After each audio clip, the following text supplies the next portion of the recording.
Hello दोस्तों, आज के इस वीडियो में हम लोग बहुत ही इंटरेस्टिंग टॉपिक जो अपने यूनिवर्स के रिलेटेड है, जिन लोगों को अपने ब्रह्मांड में दिलचस्पी है उनके लिए ये बहुत रोमांचित करने वाला वीडियो होगा।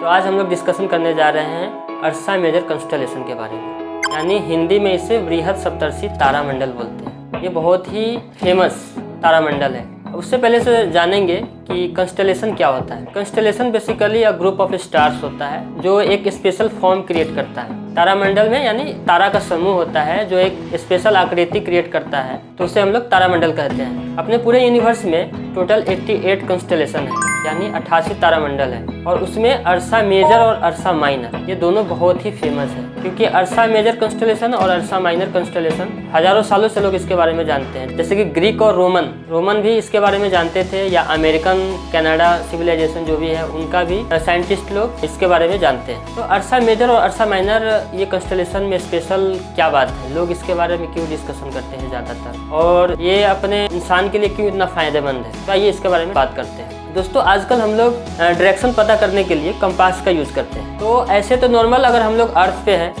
सूखे ज़मीन पे है, तो हम लोग सन के हिसाब से यानी सूरज को देख के हम लोग डायरेक्शन पता कर सकते हैं। लेकिन जब आप बीच समंदर में रहेंगे तो आपको डायरेक्शन पता करना बहुत ही मुश्किल होता है, यानी नॉर्थ किधर है, साउथ किधर है, वेस्ट किधर है, ईस्ट किधर है, तो ये बहुत ही मुश्किल काम होता है। तो पहले के ज़माने में जो नाविक थे उनके पास जब कंपास नहीं था, तो अगर वो समंदर के रास्ते सफ़र करते थे, वो एक देश से दूसरे देश जाते थे, और अगर बीच समंदर में वो अपना डायरेक्शन भूल जाते थे, यानी दिशा भूल जाते थे, तो वो भटक जाते थे और महीनों भर वो समंदर में ही भटकते रहते थे। तो उस ज़माने में लोग डायरेक्शन कैसे पता करते थे? तो उस ज़माने में बेसिकली डायरेक्शन पता करने का एक ही तरीका था, वो था अपना ध्रुव स्टार, जिसे नॉर्थ स्टार या पोल स्टार भी कहा जाता है। और ये pole star minor ursa major constellation में पाया जाता है। और अगर मेजर अर्सा मेजर कंस्टलेशन से इसको सीधे डायरेक्शन में देखा जाए तो सबसे नीचे एक बहुत ही ब्राइट तारा है जिस नॉर्थ स्टार या पोल स्टार कहा जाता है, तो ये दिखा जाता है। और पोल स्टार कहाँ पाया जाता है? ये नॉर्दर्न हेमिस्फीयर में, यानी उत्तरी गोलार्ध में ये पाया जाता है, और इसका डायरेक्शन कभी भी नहीं बदलता है। तो पहले के ज़माने में ये पोल स्टार को ही देख के लोग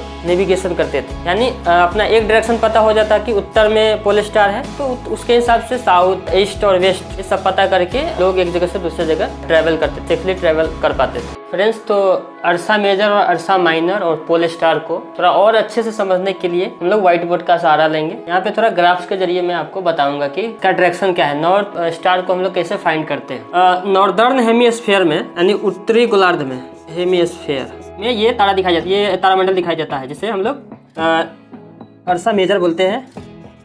अर्सा मेजर ये बेसिकली 7 स्टार्स का ग्रुप होता है, 1 2 3 4 5 6 7, ये 7 स्टार है इसमें, ठीक है, 7 तारा है। इसको बिग दीपर भी कहते हैं, बिग दीपर या बिग बियर कहते हैं, अलग अलग नाम से इसको जाना जाता है। हिंदी में हम लोग वृहद सप्तर्षि बोलते हैं, ठीक है। तो इसमें 7 स्टार है, ये इसमें और बहुत सारे स्टार है, लेकिन ये 7 स्टार है, यानी बहुत ब्राइट है। अब इस हमको क्या फाइंड करना है? नॉर्थ स्टार फाइंड करना है, यानी ध्रुव तारा। इसको फाइंड करने के लिए क्या करेंगे? यहाँ से एक सीधी लाइन खींचेंगे, ठीक है, खींचिए आप, डॉट डॉट डॉट करेंगे, इसको थोड़ा आगे बढ़ा लीजिए। तो ये अगर सीधी लाइन हम लोग खींचेंगे तो उसके सामने जो सबसे ज़्यादा ब्राइट चमकीला जो तारा है वही है अपना नॉर्थ स्टार। इसी को हम लोग पोलरिस बोलते हैं। क्या बोलते हैं? पोलरिस या ध्रुव तारा, ठीक है। और ये ध्रुव तारा का पोजीशन क्या है? अपना अर्थ, यानी उत्तरी गोलार्ध में ये ध्रुव तारा का पोजीशन 1 डिग्री से भी कम है, यानी इसका पोजीशन एकदम एग्जैक्ट एक ही जगह पे बदलता नहीं है। तो इसीलिए इस ध्रुव तारा का इस्तेमाल पहले के ज़माने में जो नाविक थे, जो समंदर में कश्ती से यानी पानी के जहाज से एक जगह से दूसरी जगह जाते थे, तो वो अपना डायरेक्शन देखने के लिए इसी तारा का इस्तेमाल करते थे डायरेक्शन पता करने के लिए। अब इस तारा की वजह से हमको नॉर्थ का आइडिया लग जाता है कि अपना उत्तर किधर, यानी नॉर्थ मिल गया, ठीक है। नॉर्थ, क्योंकि ये तारा जो है उत्तरी गोलार्ध में है, इसलिए नॉर्थ का डायरेक्शन मिल गया, तो उसके नीचे अपना क्या हो जाएगा? साउथ हो जाएगा, ठीक है। राइट साइड में क्या हो जाएगा? ईस्ट हो जाएगा, लेफ्ट साइड में क्या हो जाएगा? वेस्ट हो जाएगा। तो इस तरीके से हम लोग पहले के ज़माने में लोग अपना ये डायरेक्शन पता करते थे और एक जगह से दूसरी जगह आसानी से ट्रैवल कर लेते थे, ठीक है। तो ये तो अर्सा मेजर है। एक और कंस्टलेशन है, क्योंकि ये ध्रुव तारा है ना, इसमें नहीं मिलता है, ये ध्रुव तारा का कॉम्बिनेशन इसमें अर्सा माइनर में है, ठीक है। अर्सा माइनर, इसको अर्सा माइनर या लिटिल दीपर बोलते हैं, लिटिल दीपर। अलग अलग जगह से अलग अलग नाम इसको बोला जाता है। ठीक है। तो ये सेम ऐसा ही दिखता है ये भी, लेकिन वो साइज में थोड़ा छोटा है। तो अगर कोई आपसे पूछेगा कि ये ध्रुव तारा किस कंस्टेलेशन में है, तो अर्सा माइनर में, ठीक है। कंस्टेलेशन तो आपको बता दिए कि कंस्टेलेशन क्या होता है। Basically a group of stars, मतलब कंस्टेलेशन का मतलब होता है अ ग्रुप ऑफ स्टार्स। तो ये अर्सा माइनर है, ठीक है। इसमें भी 7 स्टार है, और इस दोनों कंस्टेलेशन को, यानी दोनों तारामंडल को हम लोग आसानी से अपनी खुली आंखों से देख सकते हैं, ठीक है।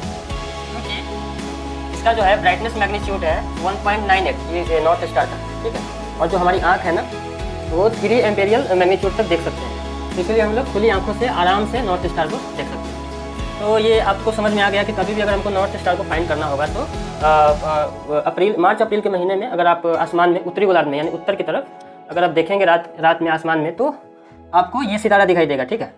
ये दिखाई देगा ऐसा शेप वाला, और इसके आगे इस सितारा के अगर आप आगे देखेंगे थोड़ा आगे जाके, तो एक बहुत ही चमकीला वो ब्राइट सितारा रहता है, वो दिखाई देगा, जिसे हम लोग नॉर्थ स्टार कहते हैं, या पोलरिस बोलते हैं, या ध्रुव तारा भी बोलते हैं। तो आई थिंक आपको ये समझ में आ गया होगा, ठीक है। फ्रेंड्स, ये पोल स्टार भी हमेशा नहीं रहने वाला है। क्या होता है, अपना अर्थ का एक्सिस का रोटेशन होता है, इसको पूरा रोटेशन करने में 25,770 साल लगता है। जब 25,770 साल बाद क्या होता है, इसका एक्सिस बदल जाता है, यानी अभी का जो पोजीशन है नॉर्थ पोल का, वो बदल जाएगा, वो कहीं दूसरे पोजीशन पे आ जाएगा नॉर्थ पोल, और उसके सामने वो सितारा में भी नहीं होगा। क्योंकि आज से 12,500 साल पहले अपना नॉर्थ पोल पे जो स्टार था उसको वेगा सितारा बोलते थे। अभी जो जिसे हम लोग पोलरिस बोलते हैं, आज से 12,500 साल पहले ये पोलरिस नहीं था। आज से 12,500 साल पहले जिसे जो सितारा अपने नॉर्थ पोल पे दिखाई देता था, उसे हम लोग वेगा स्टार कहते थे। और अगले 12-13,000 साल बाद में भी ये सीजन ऑफ इक्विनॉक्स के चलते एक्सिस बदल जाएगा, जिसके वजह से नॉर्थ पोल का पोजीशन भी बदल जाएगा, साउथ पोल का पोजीशन बदल जाएगा, जिसकी वजह से ये अपना पोलरिस यानी ध्रुव तारा भी दिखाई नहीं देगा नॉर्थ। यहाँ पे हम लोग ग्राफ के जरिए थोड़ा ध्रुव तारा के बारे में और अच्छे तरीके से डिस्कस करते हैं, ठीक है। इसका पोजीशन क्या है, सबसे पहले पोजीशन समझते हैं। ये मान लीजिए अपना अर्थ है, ठीक है, ये अर्थ है मान लीजिए।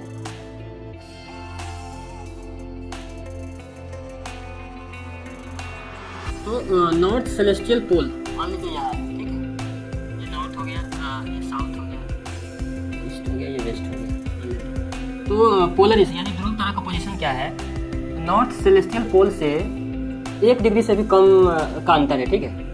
ध्रुव तारा का पोजीशन जो है 1 डिग्री से भी कम का अंतर है।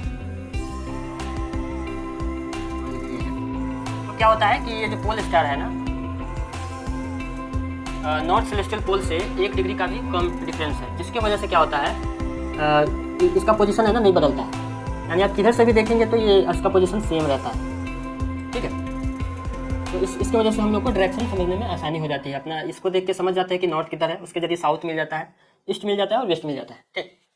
दूसरा है कि ये हमेशा ये पोल स्टार नहीं रहेगा। आज से करीब 12,500 साल पहले ये पोलरिस ध्रुव तारा नहीं था, ठीक है, क्योंकि उस समय नॉर्थ पोल कहीं दूसरे पोजीशन पे था। तो क्या होता है, प्रिसीजन ऑफ इक्विनॉक्सेस में क्या होता है, अपना अर्थ का एक्सिस का रोटेशन होता है, ठीक है।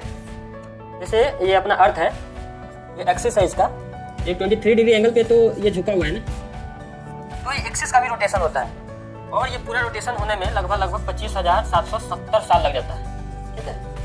इतने सालों बाद ये क्या होता है कि इसका पोल, जैसे अभी नॉर्थ पोल यहाँ पे है, ये 25,770 साल बाद इसका पोजीशन अलग हो जाएगा, कहीं यहाँ पे आ जाएगा, या मे बी यहाँ पे आ सकता है।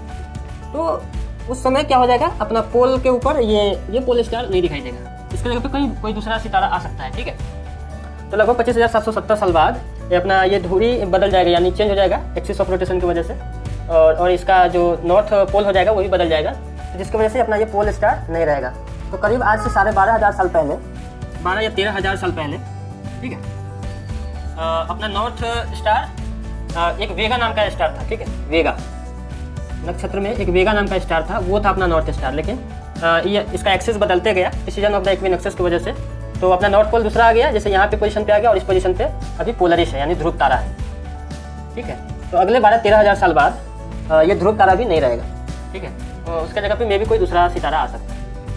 फ्रेंड्स, इस वीडियो में हम लोग कंस्टेलेशन यानी तारामंडल के बारे में डिस्कशन किए हैं। तो तारामंडल तो आपको आई थिंक समझ में आ गई होगी कि ये होता क्या है। ये बेसिकली क्या होता है, ग्रुप ऑफ स्टार होता है जो स्पेशल फॉर्म क्रिएट करता है। वो तब तक के लिए आप हमारे चैनल को लाइक कीजिए, सब्सक्राइब कीजिए और शेयर कीजिए। थैंक